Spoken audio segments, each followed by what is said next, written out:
સમાચાર ભરૂચથી મળી રહ્યા છે, જ્યાં શાળાની ગંભીર બેદરકારી સામે આવી છે। અહીંયા વિદ્યાર્થીના જીવને જોખમ ઊભું થયું હતું। ભરૂચના જાડેશ્વરમાં સંસ્કાર વિદ્યા ભવનમાં ખુલ્લી ટાંકીમાં એક વિદ્યાર્થી ખાબક્યો હતો। ટાંકી પર લાકડાની પ્લાય તૂટી જતા વિદ્યાર્થી અહીંયા ખાબક્યો હતો। વિદ્યાર્થીને સ્થાનિક લોકોએ ટાંકીમાંથી બહાર કાઢ્યો। બનાવને પગલે વિદ્યાર્થીઓના વાલીઓમાં ચિંતાનું મોજું ફરી વળ્યું છે। वो बच्चा खेल रहा था तो एकदम से गिर गया था तो तुरंत निकाल लिया था। क्या ये टाँकी पे कुछ धक्का हुआ था? धक्का हुआ था। क्या धक्का हुआ था? वो थोड़ा सा था, इतना सा पलाई था ऊपर। बच्चा अंदर गिर गया था। हाँ। किसको निकाला, कैसे निकाला उसको? वो सीढ़ी से निकाला।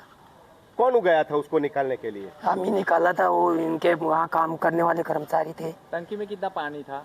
खाली 2 फुट वाली। अगर ज्यादा पानी होता तो बच्चा क्या हालत में होता? अभी वो तो देखो ऊपर वाले की मेहरबानी है, बच गया बच्चा, सुरक्षित निकल गया, तुरंत निकाल लिया। ભરૂચના જાડેશ્વર વિસ્તારની સંસ્કાર વિદ્યા ભવન સ્કૂલ આવેલી છે। આ સ્કૂલમાં બાળકો અભ્યાસ અર્થે આવતા હોય છે, પરંતુ ક્યાંય કન્સ્ટ્રક્શનનું પણ કામ ચાલી રહ્યું છે।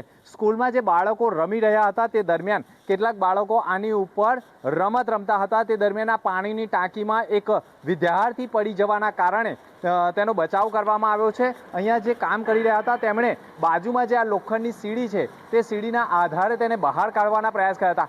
સવાલ એ છે કે વિદ્યાર્થીનો બચાવ એટલા માટે થયો છે કે આ જે પાણીની ટાંકી છે તેમાં પાણી ઓછું હોવાના કારણે વિદ્યાર્થીનો બચાવ થયો। જો આ પાણીની ટાંકી છલોછલ એટલે કે ફૂલ ભરેલી હોત તો વિદ્યાર્થીનું ડૂબી જવાના કારણે મોત થવાની શક્યતા પણ ઊભી થઈ હતી। વિદ્યાર્થીઓના સુરક્ષાને લઈને સવાલ ઊભા થયા છે। સંસ્કાર વિદ્યા ભવનને લઈને ખાસ કરીને વાત કરીએ તો આ જે ટાંકી છે એ ટાંકીની અંદર ઘણું ઊંડાણ છે અને જો આ ટાંકી ફૂલ ભરેલી હોત તો મોટી દુર્ઘટના થવાની શક્યતા હતી, વિદ્યાર્થીના જીવના જોખમની શક્યતા હતી। એટલે ક્યાંક ને ક્યાંક એવું કહેવાય કે સંસ્કાર વિદ્યા ભવનમાં વિદ્યાર્થીઓની સુરક્ષાને લઈને અનેક સવાલો ઊભા થયા છે, પરંતુ અહીંયા મજૂરો કામ કરતા હતા।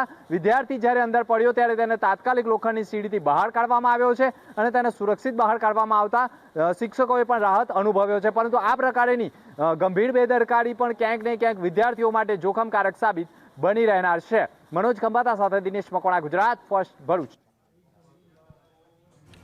તો ભરૂચમાં જાડેશ્વરમાં શાળા સંચાલકોની આ ગંભીર બેદરકારી, જ્યાં સંસ્કાર વિદ્યા ભવન કોઈ કામકાજ કન્સ્ટ્રક્શનનું ચાલી રહ્યું છે, જો કે અહીંયા એ વિસ્તારમાં વિદ્યાર્થીઓ ન જાય એની તકેદારી રાખવાની હતી। સાથે જે ખુલ્લી ટાંકી છે એને પણ ઢાંકવાની જરૂરિયાત હતી, જો કે એવી કોઈ અહીંયા એ લોકોએ દરકાર ન રાખી અને અંતે વિદ્યાર્થી અહીંયા પડ્યો હતો ખુલ્લી ટાંકીમાં।